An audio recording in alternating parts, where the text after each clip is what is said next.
Assalamualaikum warahmatullahi wabarakatuh. Bismillah. Alhamdulillah. Wassalatu wassalamu ala sayyidina wa maulana Muhammad Rasulillah wa ala alihi wa sahbihi wa man tabi'a hudah min yaumina hadza ila yaumin. Al-Mukarram Haji Mustafa Aqil Siraj Azzallahu bi'izzih Musyrif Ma'had Kompek di Akhir Sirot, Bapak Dr. Eman Suryaman, Bapak PBNU bidang ekonomi, Mas Wahib Ketua Lembaga Zakat dan NUKR, tamu kita Bapak Dr. Sanjaya dari PT JPS, keluarga besar Pesantren Kempek, wabil khusus Kiai Haji Ni'amillah dan Ketua NU Cabang Cirebon Kiai Abdul Aziz Syairozi,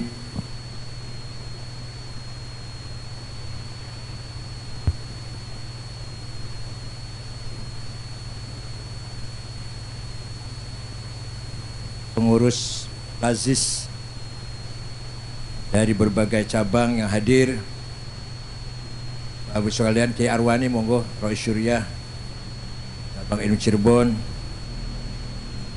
para santri, anak-anakku yang berbahagia. Alhamdulillah, saya bersyukur sekaligus bangga pagi hari ini NU mempunyai gawe besar, yaitu kemajuan di bidang digital dengan diresmikannya, diluncurkannya pilot lang New Cash, New Chat, ingatnya New Cash malah, New Chat, sebagai respon dan jawaban dari tantangan terhadap tantangan zaman ini. Kita hidup di era revolusi industri 4.0 yang serba digital, serba robotik, tidak boleh ketinggalan. Dimulai dari revolusi 1.0, ditemukannya mesin, kemudian mesin dipasarkan, kemudian meningkat menjadi otomatik, kemudian berkembang menjadi segalanya memakai remote, terakhir ditemukannya digital ini, dan masih akan berlanjut lagi. Wa yakhluqu ma la ta'lamun. Digital ini merupakan tanda-tanda bahwa ilmu Allah telah ditunjukkan di dunia ini, walaupun ini hanya sebagian kecil dari ilmu Tuhan. Wa wudi'al kitabu fataral mujrimina mushfiqina mimma fihi wa yaquluna ya wailatana ma li hadzal kitabi la yughadiru shaghiratan wala kabiratan illa ahsaha. Ini dibuktikan yang adanya digital. Nanti di akhirat lebih lagi, lebih rinci lagi, lebih detail lagi. Semua ucapan, perilaku, amal, perbuatan kita di dunia akan kita lihat di buku yang kita terima nanti di akhirat. Jadi sekarang lagi rekaman dulu nih, perilaku kita, ucapan kita lagi direkam dulu, digitalisasi dulu. Nanti di akhirat akan dibuka, lebih canggih, lebih detail, lebih tersimpan, lebih utuh daripada digital yang di dunia ini. Hatta orang-orang mujrimun mengatakan, kitab apa sih ini? Catatan apa sih ini kok nggak meninggalkan satu sekecil apapun apa yang telah kita lakukan? Semua ada tercatat. Ini jadi salah satu bukti bahwa nanti ada kitab, ada buku catatan yang akan kita terima yang mencatat semua perbuatan kita. Dengan adanya temuan digitalisasi ini, semua bisa terungkap, semuanya tersimpan rapi, tidak akan salah, tidak akan tertukar, tidak akan rusak, tidak akan terhapus nanti di akhirat. Itu salah satu contoh dari ini. Tadi Kiai Mustafa mengatakan kita selalu menjadi konsumen, memang benar. Contoh lagi, sarung yang pakai kita, yang bikin Wahabi itu rata-rata, ada yang bukan Wahabi ada, tapi kebanyakan produksi sarung itu yang bikin pabriknya Wahabi. Mereka lah punya, mereka, bukan kita, bukan. Pabrik cap mangga, wah itu Wahabi di kota Wahabi di Surabaya itu, cap mangga itu. Jadi bukan hanya masalah travel, sarung yang kita pakai yang menjadi simbol kita ini justru bukan orang NU yang punya pabrik sarung ini. Yang tantangan bagi kita semua. Jadi sebenarnya kita ini kaya raya. Kita ini kaya. Pertama, kita memiliki tarawat ijtimaiyah. Kita punya sosial capital yang luar biasa. Dari kecil sampai mati semua di tangan kiai. Nikah, yang menikahkan kiai. Nanti istri hamil 7 bulan panggil kiai, doa. Melahirkan, ngasih nama akikah, panggil kiai. Nggak akan panggil dangdut, nggak, kiai dulu panggilnya. Setelah itu anaknya laki-laki sunat, panggil kiai. Kemudian anaknya kawin lagi, panggil kiai. Ada apa-apa, ada buka perusahaan, panggil kiai, minta doa. Mau hajat apa-apa pun, punya hajat, panggil kiai. Ya Allah, sampai nanti mati yang dipanggil kiai. Bukan artis, bukan, kiai yang dipanggil. Itu artinya kita mempunyai kekayaan ijtimaiyah, tarawat ijtimaiyah, sosial kapital yang sangat luar biasa, yang orang lain, ormas lain tidak punya, tidak mampu. Masyarakat bisa nurut kepada mereka itu kalau dikerahkan, dijemput, dibayar, baru ngikut itu. Kalau kiai, masya Allah, masyarakat mengikuti kiai tanpa dikerahkan, tanpa dimobilisir, tanpa dibayar, masyarakat sudah mengikut pada. Ini kekayaan ini luar biasa yang menjadikan orang lain iri, orang lain hasad, dengki dengan kita ini. Bagaimana caranya? Sedikit demi sedikit, pelan-pelan masyarakat mulai jauh dari kiai, mulai tidak percaya pada kiai, sedikit demi sedikit. Kalau sudah lebih jauh lagi, meninggalkan kiai. Nanti lama-lama anti atau benci kiai, benci ulama. Puncaknya nanti. Kalau sudah masyarakat Indonesia benci ulama, mudah sekali umat Islam diadu dom. Maka kapital sosial ini harus kita pelihara, harus kita jaga sebagai amanat di pundak para kiai. Ini merupakan jamaah, belum jam'iyah, belum. Baru merupakan jamaah, belum terorganisir, belum. Baru jamaah, baru masyarakat. Yang kedua, tarawat hadhariyah. Kita mempunyai kekayaan budaya. Apa itu? Yang paling gampang contohnya, kita punya kitab kuning. Semua masalah agama kita kembali kepada literatur, referensi kitab kuning, Kutubut Turath. Ormas lain nggak punya itu. Ormas lain fuqara. Ormas yang lain fuqara. Kita kaya dengan kitab kuning. Maka segala masalah agama di Munas atau di Bahtul Masail, pertanyaan dari masyarakat 20 pertanyaan dijawab dalam 2 hari selesai. Pak Sanjaya, kiai-kiai itu. Kalau Munas menjawab pertanyaan dari masyarakat, hukumnya cloning, hukumnya Jumatan di kantor bukan di masjid, hukumnya bunga bank, hukumnya keluarga berencana, hukumnya Jumat di shift, 2 shift misalkan Jumatan. Itu semua dijawab 2 hari 15 pertanyaan, 2 pertanyaan selesai. Kita punya kekayaan Kutubut Turath yang orang lain fuqara dalam hal ini. Maka ada sebagian kelompok orang yang berusaha menjauhkan masyarakat dari kitab. Ada ajakan atau ada tarik-menarik orang agar membenci, menjauhi, meninggalkan kitab kuning Kutubut Turath. Harus kita sikapi dengan tegas. NU tidak boleh lepas dari kitab. Silahkan yang profesor doktor, silahkan jurusan apa saja. Begitu masalah agama, masalah kemasyarakatan, harus kembali kepada maraji' Kutubut Turath wal masadir at-turathiyah. Paham ya? Itu kekayaan kita luar biasa. Kalau ini sudah hilang, hilang pula kualitasnya NU. Nanti kita putih semua nanti kitabnya. Kita putih. Nah, yang ketiga, kita punya tarawat syiariyah. Punya kapital simbolik. yang orang lain nggak punya. Wah banyak sekali. Itu tadi sarung juga simbol sebenarnya. Kalau kita lihat ada orang keluar dari masjid pakai sarung, semua pakai kopiah, NU itu. Butain borai tapi NU itu pokoknya. Itu simbol namanya. Simbol kita itu. Ada orang pidato diakhiri dengan wallahul muwaffiq ila aqwam. NU itu. Baru minta bukan, pokoknya NU itu. Simbol kita. Kita punya simbol itu sudah. Ada masyarakat banyak dengan Habib salaman cium tangan.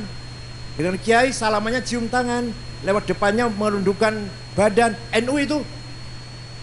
Namanya simbol-simbol NU. Lewat di kampung melihat masjidnya ada beduknya NU itu. Apalagi ada tanggalan NU-nya, udah pasti NU itu sih. Namanya sarawat syiariyah. Harus kita pelihara, harus kita perkuat, harus kita tingkatkan. Simbol-simbol itu penting. Di samping simbol resmi papan nama NU juga simbol-simbol. Saya tahu kopiah ini nggak ada papanya. Tidak menyempurnakan sholat yang enggak. Kalau nggak pakai kopiah kurang sholatnya enggak. Sholatnya penting khusyuk kok. Khusyuk hatinya. Tapi entah bagaimana ya. Kalau pakai kopiah NU, kalau enggak bukan NU, itu sudah simbol gitu loh, sudah simbol.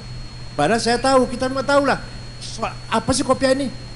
Tidak menambahkan khusyuknya sholat yang enggak. Paham enggak? Apalagi kalau kopiahnya hitam campur coklat lah. Yang baunya enggak enak itu, guys. Itulah simbol itu. Itu namanya sarawat syiariyah.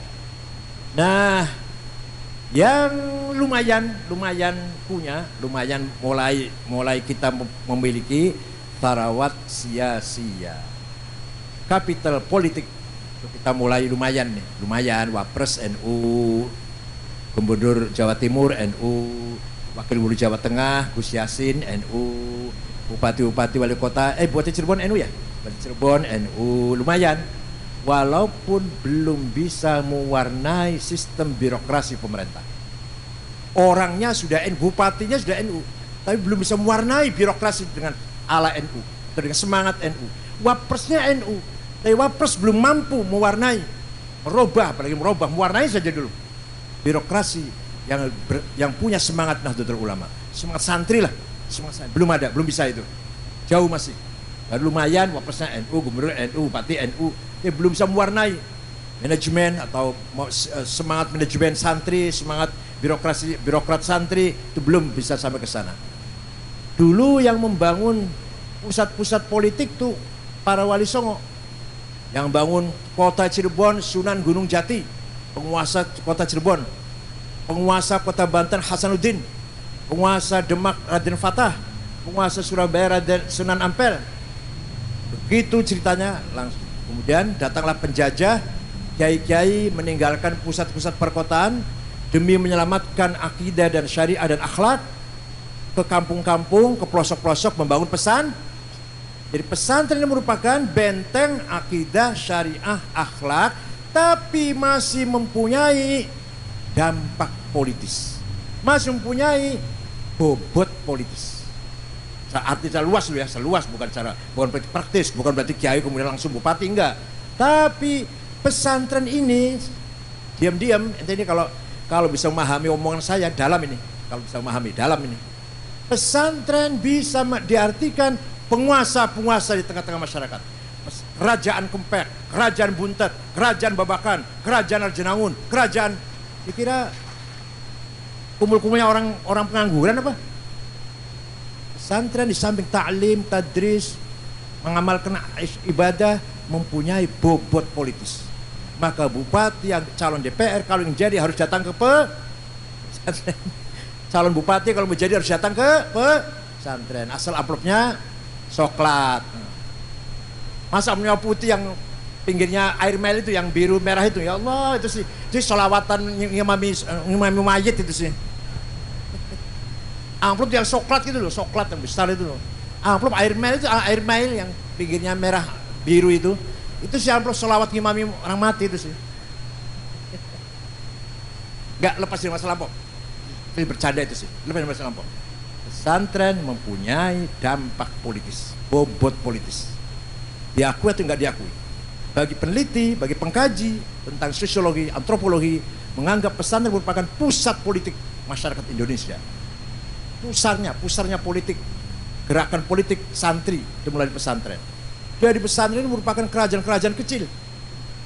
Dan yang paling mengkhawatirkan, menakutkan bagi mereka yang nggak senang kalau pesantren bersatu, kalau pesantren kaya, yang paling menakutkan itu. Kalau pesantren pinter, paling mengerikan itu.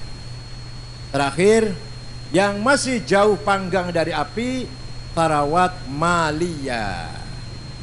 Kalau bicara kekayaan finansial, nah ini kita paling fukoro. Kita fukoro ini. Tadi kita hadorah, agnia, pada tadi syiar, agnia, istimewa, asal masyarakatan, kita agnia, kaya dengan itu. Tapi kalau sudah bicara uang, kita kebalikannya mereka kaya, dalam hal ini kita yang fukoro. Kalau kita lihat konglomerat 50 orang Indonesia, nomor 1 Budi Hartono, pemilik pabrik rokok Jarum, uangnya 40 miliar dolar. Nomor 2 Sinarmas Eka Cipta, 35 miliar dolar.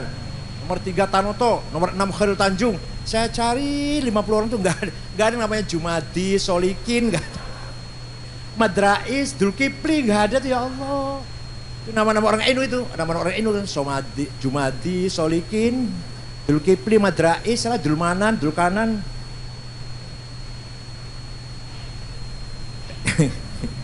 Jadi dalam masalah finansial kita betul-betul masih ketinggal fukoro. Kita belum familiar, Pak Sanjaya. Kita ini semua orang NU belum familiar dengan bagaimana memajukan ekonomi. Coba ente bisa membayangkan enggak? Pak Haritanu yang punya MNC, punya TV iNews, punya Partai Perindo, itu pernah atau bukan pernah, sering sekali bisnisnya seminggu untungnya 500 miliar. Untungnya seminggu itu. Udah bersih 500 miliar. Coba ayo dagang apa ayo? Ayo dagang apa? Ya embuh. Dagang apa ayo? Bisnis apa itu? Ya embuh. Terus. Dan dia levelnya apa? Sudah internasional. Internasional ini, dan yang seperti itu juga banyak, tapi yang jelas bukan orang NU. Kenapa? Ini kenapa? Saya belain dikit deh.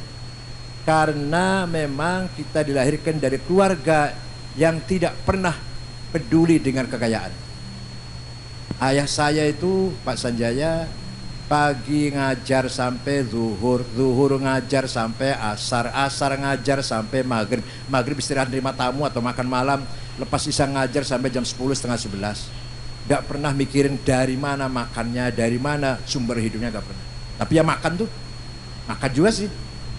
Anaknya 5 ya mondok semua, pesantren semua. Nah kalau ngobrol di kalau sedang duduk dengan anak-anaknya 5 laki-laki semua, kakak saya kayak Ja'far, saya, Mustafa, Ahsin, almarhum, dan Ni'amillah. Kalau lagi duduk bersama, tidak pernah ayah berbicara, kamu besok sumber rezekinya dari mana? Gak pernah. Kamu nanti kalau sudah besar, sumber hidupnya dari mana? Gak pernah tuh bicara itu. Palingnya dia bilang harus pinter, harus lulus, harus sukses. Dalam ilmu maksudnya, bukan dalam dagang. Harus sukses, harus pinter, jangan kalah dengan si Anu, jangan kalah dengan anaknya si Anu, jangan kalah dengan pesantren Anu. Ya Allah, gak pernah diajari, kamu harus cari uang. Gak pernah tuh. Pantesan anaknya gak bisa cari uang. Maka anaknya tidak ada yang bisa cari uang. Ya mudah saya inilah, mudah saya lah, insya Allah. Apalagi kalau diajari bisnis saham, wah nggak ngerti lagi itu apa itu saham, makhluk apa itu saham itu. Oleh karena itu rata-rata anaknya kiai tidak mengerti, tidak familiar dengan wilayah bisnis, belum familiar. Karena kiainya sendiri, bapaknya tidak sama sekali tidak memberi motivasi, tidak memberi dorongan, agar kita kaya, itu nggak ada. Bahkan mereka selalu mengajarkan kesederhanaan. Oleh karena itu kita seperti ini akhirnya. Tapi kita sekarang tidak boleh ketinggalan, termasuk di bidang termasuk di bidang finance, termasuk di bidang dana, tidak boleh ketinggalan. Coba kalau ini seumpama ini sih, 10 juta warga NU saja, 10 juta saja, nggak usah bilang 94 juta, kan anggota NU 94 juta Pak. 10 juta saja, iuran tiap hari Rp1.000 tiap hari. Nggak usah 2.000, jangan 2.000, jangan 1.000. Dan kemudian sekali-kali 5.000, jangan 1.000 saja, asal terus tiap hari Rp1.000 kali 10 juta, berapa itu? 10 miliar satu hari, 10 hari 100 miliar, sebulan 300 miliar, setahun itu kan dewe. 5 tahun saja 10 juta warga NU, iuran sehari Rp1.000, 5 tahun sudah bisa bikin bank. Kalau betul-betul kita sadar berorganisasi. Ini kalau kita mampu menjadikan jamaah sebagai jam'iyah. Kalau kita benar-benar berhasil menjam'iyahkan jamaah, mengorganize jamaah. Jamaah kita banyak, tapi belum terorganisasi dengan baik. Coba Rp1.000 saja, nggak usah 2.000, enggak, jangan Rp1.000 tiap hari, tapi 10 juta saja dulu, jangan 20 juta, jangan orang, 10 juta orang saja dulu. Itu setahun sudah berapa ratus miliar itu. 5 tahun berapa itu? Bisa kita bikin bank, bisa niru-niru Haritanu, bisa lah. Lama-lama bisa seperti dia, lama-lama. Jadi ini semangat berorganisasi, kesadaran berorganisasi yang jauh dari kita ini. Ada yang sudah sadar. Contoh, Sragen, coba. Gak pantas kan Sragen contohnya kan? Yang ya orang abangan di sana tuh. Tapi dari koin yang dikumpulkan, dikolek tiap minggu, setiap MWC sudah punya mobil. Cabangnya udah punya kantor yang bagus, mobil, bus, dan semua pendanaan yang cukup. Gak pernah bikin proposal kalau apa-apa. Kalau acara ini gak pernah minta sumbangan. Sragen contohnya. Lagi dikejar, ditiru oleh yang lain-lain ini di daerah Solo Raya itu. Ya Allah. Begitu pula Pasuruan, kaya raya NU-nya itu. Barangkali kasnya kalau 3 triliun ada itu, punya kas 3 triliunan kalau Pasuruan. Tapi sayang hanya beberapa cabang saja belum sampai merata. Ini saya akan contohkan tadi. Tadinya gerakan pribadi asalnya, gerakan personal, kemudian menjadi gerakan organisasi. Itu di Sragen seperti itu. Dimulai oleh Kiai Ma'ruf dengan majelis taklimnya, lama-lama seluruh Sragen mengolek koin-koin lebihan belanja itu. Ya Allah, sehingga menjadi cabang yang kaya raya. Mudah-mudahan dengan peluncuran pilot launch NU Chat ini, kita semakin sadar berorganisasi, sadar berjamaah, bukan hanya berjamaah. Mari kita jawab tantangan zaman, revolusi 4.0, bahkan Jepang sekarang sudah 5.0. Jepang sudah 5.0. Maka Jepang disegani oleh dunia internasional karena selalu dahulu dari negara-negara yang lain dalam hal teknologi. Nah, mari kita jangan ketinggalan, walaupun sudah ketinggalan, tapi ayo kita kejar ketinggalan kita. Jangan sampai kita biarkan diri kita dalam jurang ketinggalan. Selamat kepada Lazisnu, selamat kepada Pak Sanjaya, selamat kepada semuanya.